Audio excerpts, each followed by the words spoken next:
बिस्मिल्लाहिर्रहमानिर्रहीम अस्सलाम वालेकुम। आज हम आपको बताएंगे कि बहुत ज़बरदस्त अपडेट्स है पाकिस्तानियों के लिए। जो लोग भी जापान जाने की ख्वाहिश रखते हैं उनके लिए बहुत बड़ी खुशखबरी है। और जापान जाने वालों के लिए बहुत ज़बरदस्त अपडेट्स ये है कि जापान ने पाकिस्तानियों के लिए वीज़े ओपन कर दिए हैं।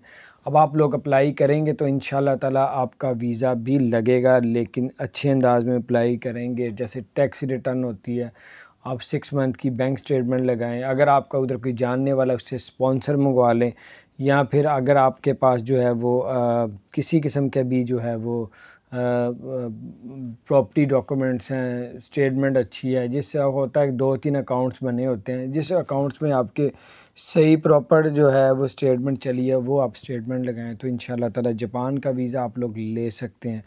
और अगर चैम्बर ऑफ कॉमर्स के मेंबरशिप हैं तो उसकी मेंबरशिप की भी जो है वो लगा दें साथ। तो ये थी आज की अपडेट्स, मैंने कहा आपसे शेयर करो। अपना ख्याल रखें। और जापान का वीज़ा अगर आप अप्लाई करना चाहते हैं तो अब जापान ने पाकिस्तानियों के लिए वीज़े ओपन कर दिए हैं।